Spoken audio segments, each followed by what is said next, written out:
Hello बच्चों, आज हम सीखेंगे पार्ट्स ऑफ स्पीच यानी वाक्य के भेद। किस तरह से कि जिस तरह से हम हिंदी ग्रामर के रूल्स और रेगुलेशन सीखे थे हमने। किस तरह से संज्ञा, सर्वनाम, क्रिया, क्रिया विशेषण, सब जो हमने सीखा वो क्या था, हिंदी में था।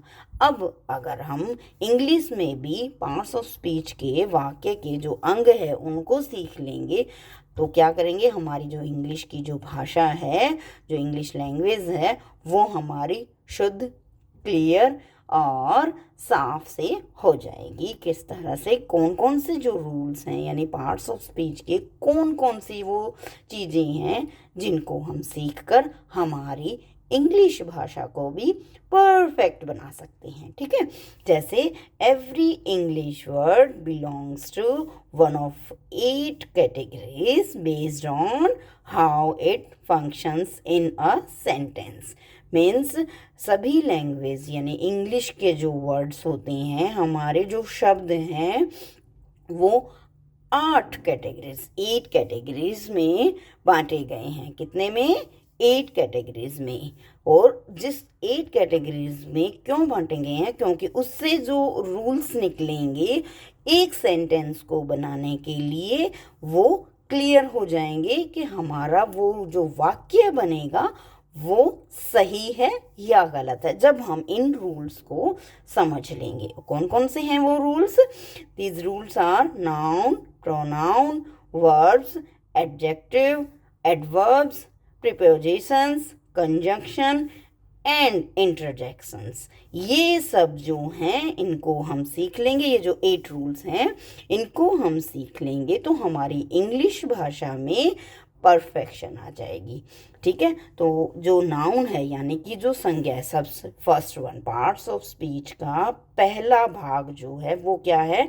नाउन। अब हमने आपको नाउन तो बताया था, नाउन क्या होता है, प्रोनाउन क्या होता है, लेकिन फिर भी आज हम क्या करेंगे, 8 जो आपके जो भाग हैं उनको सभी की डेफिनेशंस देखेंगे। ठीक है, यानी जो नाउन है वो हमसे हमारी इंग्लिश भाषा में सबसे पहला रूल्स है जो पार्ट्स ऑफ स्पीच का है। क्या होता है नाउन? यानी कि संज्ञा। संज्ञा क्या है? जैसे हमने आपको सुबह बताया, नेमिंग वर्ड्स। किसी भी चीज़ को जो नाम है वो क्या है? अपना संज्ञा कहलाता है। जैसे इसमें हमने लिखा है a word that refer to a person, place, thing और आइडिया। ठीक है, तो ये क्या हुई? नाउन की या संज्ञा की परिभाषा हुई, जो क्या है कि एक शब्द जो है वो किसी पर्सन को, प्लेस को, थिंग को और आइडिया को रेफर करता है। ठीक है, तो उसको हम क्या कहेंगे? नाउन कहेंगे। हिंदी में इसे हम कहेंगे संज्ञा। एग्जाम्पल्स जो होते हैं, बुक, सिटी या हैप्पीनेस। यानी कि बुक जो है, किताब जो है, सिटी मीन्स शहर जो है, हैप्पीनेस मीन्स जैसे आइडिया, थिंकिंग जो है, फीलिंग्स होती है, ये हैप्पीनेस। क्योंकि कुछ चीज़ों को हम टच कर सकते हैं, लाइक बुक, सिटी को हम टच कर सकते हैं, लेकिन हैप्पीनेस को हम टच नहीं कर सकते, उसे हम फील कर सकते हैं, आइडिया दे सकते हैं। प्रोनाउन, सर्वनाम, अ word that replaces a noun in a sentence। जब हम कोई वाक्य लिख रहे होते हैं तो सबसे पहले हम संज्ञा का इस्तेमाल करते हैं ना, लेकिन संज्ञा के स्थान पर जो हम इस्तेमाल करते हैं उसे हम सर्वनाम कहते हैं। हिंदी में याद आया ना?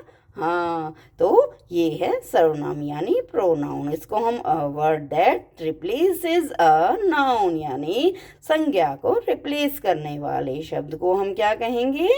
सर्वनाम, इन इंग्लिश प्रोनाउन। एग्जाम्पल देखिए, ही, शी और इट। यानी कि जिस तरह से हमने एक वीडियो में समझाया ना, पिछली बार वीडियो में, जैसे रमेश रमेश एक बात रिपीट हो रही है, नहीं, उसकी जगह हम ही, शी, इट। ही किसके लिए? बॉय के लिए। शी किसके लिए? गर्ल के लिए। इट किसी थिंग्स के लिए यानी सामान, चीज के लिए। थर्ड वन, वर्ब यानी क्रिया, अ word that shows action of state of being, यानी कि उस किसी भी वाक्य में काम क्या किया जा रहा है, क्रिया क्या है, ठीक है, उसको हम क्या कहेंगे, वर्ब या क्रिया। कैसे, एग्जाम्पल रन, यानी काम क्या कर रहा है, रन है, भाग रहा है, भागना, रन की हिंदी क्या हुई, भागना। ईट यानी खाना, खाना एक क्रिया है। बी यानी होना। ओके, फोर्थ वन है हमारा एडजेक्टिव यानी विशेषण। अ वर्ड दैट डिस्क्राइब्स और मॉडिफाइज अ नाउन और प्रोनाउन, यानी कि वो शब्द जो संज्ञा या सर्वनाम की विशेषता बताते हैं, उसे हम क्या कहते हैं, विशेषण कहते हैं। एग्जाम्पल देखिए, बिग यानी बड़ा, हैप्पी यानी खुश, ब्लू यानी कलर में किसी चीज़ की कलर यानी कि उसका रंग बताना हो तो, ठीक है। इसके हम बाद में इसके सेंटेंसेस के रूप में भी इसके एग्जांपल्स देखेंगे, ठीक है। आप सिर्फ वर्ड में बता रहे हैं, उससे आपको और भी क्लियर होगा और याद आएगा कि हिंदी में हमने किस तरह से किया था और इंग्लिश में हम किस तरह से कर रहे हैं। बाकी साथ साथ में हिंदी और इंग्लिश दोनों भी बताते रहेंगे हम लोग, ठीक है। नेक्स्ट वन है हमारा एडवर्ब, क्रिया विशेषण, यानी क्रिया की भी विशेषता बताता है। जो क्रिया की भी विशेषता बताता है वो क्या होता है, क्रिया विशेषण, एंड इंग्लिश में एडवर्ब। डेफिनेशन देखिए, अ वर्ड दैट डिस्क्राइब्स और मॉडिफाइज अ वर्ब, एडजेक्टिव और अनदर एडवर्ब। मीन्स क्रिया विशेषण या अन्य क्रिया विशेषण की विशेषता बताने वाले शब्दों को हम क्या कहेंगे, क्रिया विशेषण यानी एडवर्ब। एग्जाम्पल देखिए, quickly, very and well. Okay, next हमारा है प्रीपोजिशंस। संबंधक क्या होता है हिंदी में, संबंधक, और इसकी जो परिभाषा है यानी कि a word that shows the relationship between a noun और pronoun and other words in a sentence. Means संज्ञा या सर्वनाम और अन्य शब्दों के बीच संबंध दर्शाने वाला शब्द क्या होता है, संबंधक होता है। क्या होता है, संबंधक यानी प्रीपोजिशंस। अब इसके एग्जांपल्स क्या हैं, इन, ऑन और अंडर। सो अभी तक क्या क्या है, 1 2 3 4 5 and 6। First one, noun, pronoun, verb, adjective, adverb, prepositions. Next जो है हमारा पार्ट्स ऑफ स्पीच का नेक्स्ट पार्ट है हमारा कंजंक्शन यानी संयोजक। A word that connects words, phrases और clauses in a sentence. Means शब्दों, वाक्यांशों या उपवाक्यों को जोड़ने वाले शब्द जो हैं वो क्या कहलाते हैं, संयोजक कहलाते हैं यानी कंजंक्शन कहलाते हैं। एग्जाम्पल, एंड, बट, और। Okay, clear. नेक्स्ट वन है हमारा इंटरजेक्शन यानी विस्मय आदि बोधक।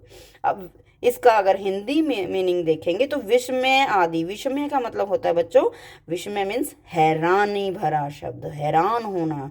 बोधक, विस्मय बोधक यानी कि हैरानी वाले शब्दों को बोध कराने वाले शब्द को हम इंटरजेक्शन या फिर विस्मय आदि बोधक कहते हैं। इंग्लिश में हम इसकी डेफिनेशन क्या है, a word that connects words, phrases और क्लॉजेस इन अ सेंटेंस। क्या मतलब हुआ इस इंटरजेक्शन का, इंटरजेक्शन का मतलब है यानी कि विस्मय आदि बोधक यानी हैरानी भरा। जब भी हम किसी भी वाक्य में जब हम अचानक से कोई भावना दिखाते हैं, कुछ फीलिंग्स दिखाते हैं ना, एकदम से प्रतिक्रिया करते हैं, जैसे हम कभी एकदम से आश्चर्य होता है, कुछ चीज़ें, कुछ थिंग्स को देखकर हमें बहुत आश्चर्य होता है या हैरानी होती है यानी खुशी होती है, कुछ दर्द फील होता है और कुछ उत्साह जैसी चीज़ें आती हैं एकदम से, फिर हम क्या बोलते हैं, अरे, हिंदी में ऐसे बोलते हैं ना, अरे, या फिर हाँ क्या हुआ, लाइक दिस। इस तरह के जो वाक्य हैं उनको हम विस्मय आदि बोधक कहते हैं और इंग्लिश में हम इनको वाव ouch या हे इस जैसे शब्दों का इस्तेमाल जो है वो करते हैं। सो बच्चा पार्टी, आज हमने क्या सीखा? पार्ट्स ऑफ स्पीच में 8 पार्ट्स ऑफ स्पीच इंग्लिश के जो होते हैं कौन कौन से? Noun, pronoun, verbs, adjectives, adverbs, prepositions, conjunction and interjections, इन सभी के बारे में आज हमने सीखा। आज की वीडियो में इतना ही। मिलते हैं नेक्स्ट वीडियो में इन्हीं सभी को एक्सप्लेनेशंस के साथ। तो आज के लिए इतना ही। मिलते हैं नेक्स्ट वीडियो में इन्हीं के साथ। तब तक के लिए बाय बाय।